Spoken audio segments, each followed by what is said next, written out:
Doctor Shivraj एक नामी हस्ती थे। वो दयालु भी थे, कर्मवान थे, कर्मठ थे, हमेशा कर्म करने के लिए पॉजिटिव एनर्जी वाले थे। कोई भी उनके पास आता था मिलने, उनकी मदद करने की कोशिश करते थे।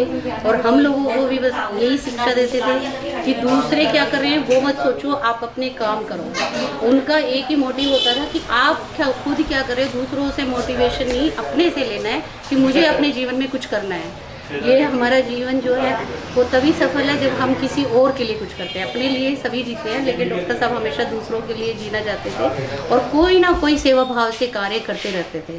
उनके पास जो भी आता था वो उसको कभी खाली हाथ लौटाना नहीं चाहते थे। और ना तो उनकी शब्द डायरी में था ही नहीं। वो चाहे खाना खाते तो वो भी 2 में बांटते थे। कोई उनके पास बैठता था तो 1 घंटा भी 2 घंटा भी बैठ जाए, लेकिन उनका मन नहीं भरता था डॉक्टर साहब के पास से उठने के लिए। इतना ज्ञान था उनमें, इतनी अच्छा पॉजिटिव एनर्जी वो देते थे लोगों को। पेशेंट आते थे तो बोलते थे डॉक्टर साहब आपके पास बैठ जाते हैं तो हमें लगता है कि हमारे वैसे ही ठीक हो जाए। अब मेरे तो पति थे, एक अच्छे दोस्त थे, एक अच्छे पिता थे, एक अच्छे मेरी मम्मी की नज़र में जमाई थे, भाई थे, जीजा थे। उनके किसी भी उनके बारे में कितना भी कहा जाए ना कम है। और मैंने उनके लिए 2 शब्द लिखे हैं जो वो मैं पढ़ना चाहूँगी। एक नजफगढ़ का राजकुमार था वो, एक नजफगढ़ का राजकुमार था वो, सबके दिलों में वो राज करता था। सबको हंसने हंसाने वाला था वो, सबको हंसने हंसाने वाला था।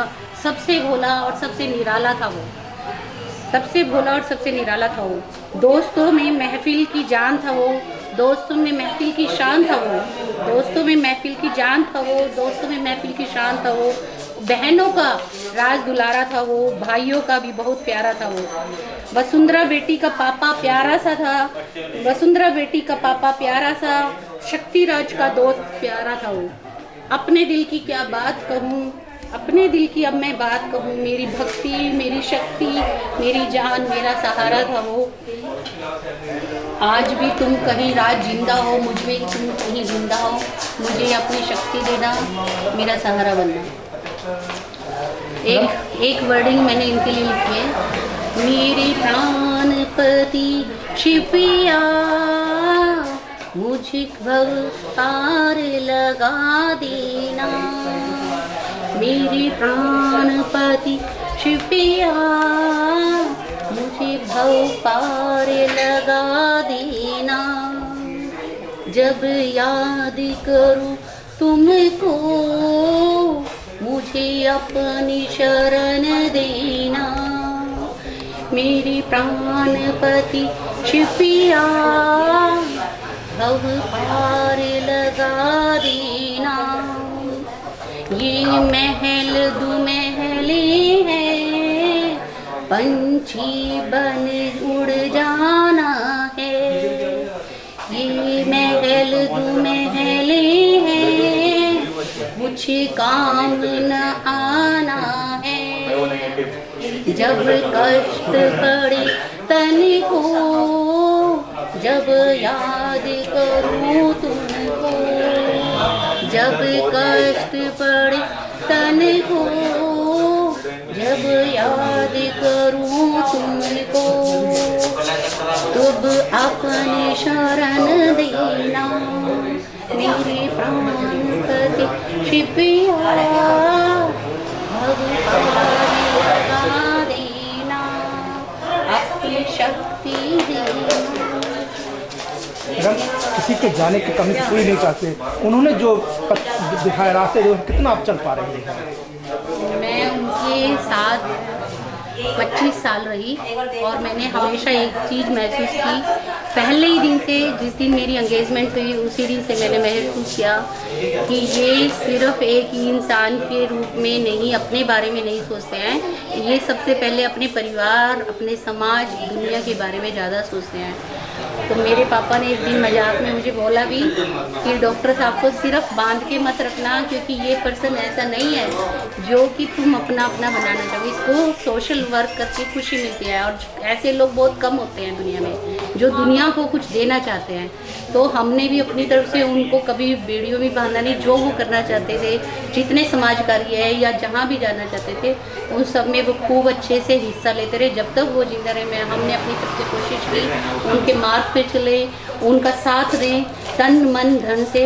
वो भी लगे रहते थे और हम भी उनका कोशिश करते थे उनके मार्गदर्शन पे चले। और आज भी मैं कोशिश यही करती रहूँगी, जब तक मुझे ध्यान है, मेरा तन है, तो मैं उनका मन से इस कार्य को आगे बढ़ाती रहूँगी। मेरे बच्चों को भी यही संस्कार दूँगी, अपनी तरफ से खाली हाथ जाएंगे, खाली हाथ आए हैं, अपनी तरफ से कुछ अच्छे काम करके जाएंगे। डॉक्टर साहब से यही प्रेरणा मिली और यही करते रहेंगे। मैडम मैं भी डॉक्टर साहब से काफ़ी नज़दीक रहा। मैं देखता था कि कोई पेशेंट आता था, उनका वो मैंने दवा से लेकर सब कुछ करते थे, उनको सहयोग करते थे, तो दूसरों को प्रेरित करते थे। वो सबके लिए काम करते थे। कोई पेशेंट आता था तो आप कितना उनको जो कर गए, अब जो पेशेंट आते हैं क्या कहते हैं उनके बारे में, अभी भी याद करते होंगे? उनको तो कोई ऐसा व्यक्ति है ही नहीं दुनिया में जो एक बार मिला और भूल जाए। वो थे ही नहीं ऐसे, वो अलग थे दुनिया से। मैंने बोला ना, दुनिया से निराले थे वो अलग ही थे। इस गोहानिया खानदान से बाबूजी रहे हैं कर्मयोगी। उसके बाद डॉक्टर साहब को मैंने देखा है, उनसे भी आगे बढ़ के वो लोग दूसरों को अपने जैसा मन समझ के विश्वास करते थे, सबको अपने जैसा समझते थे और कभी भेदभाव, रंग भेद, अमीर गरीब उनके मन में था नहीं। अपनी तरफ से कोशिश करते थे जो भी आया है उसकी मैं कुछ मदद कर सकूं, सबको खुशियां दे सकूं। उनका मेन मोटिव होता था, मेरे पेशेंट अगर आया है तो मैं उनको कुछ ना कुछ दूँ, उनसे लेने की बजाय वो देने की ज़्यादा सोचते थे। उनके हाथ में इतना यश था, जस था, वो भगवान की दया से। वो आज भी मैंने एक कुर्सी और साइड में इसीलिए रखी है, आपने देखा होगा 2 कुर्सी रखी हुई है, ताकि मैं पहले डॉक्टर साहब को विराजमान करती हूँ कि डॉक्टर साहब आप आओ अपनी गद्दी पे बैठो। मेरे जीते जी जब तक मैं हूँ, मैं कोशिश करूँगी कि उनको अपने साथ ही बिठा के रखूँगी और उनको अपने अंदर सुरक्षित वही कार्य करूँगी। उन जैसा कोई हो ही नहीं सकता, हम उनके 10% भी नहीं बन सकते, उन जैसा दिल हो ही नहीं सकता। कोशिश करेंगे डॉक्टर साहब की तरह हम भी सेवा करें और हम भी ऐसे ही आगे बढ़े, उन जैसे बने, कुछ तो बनेंगे।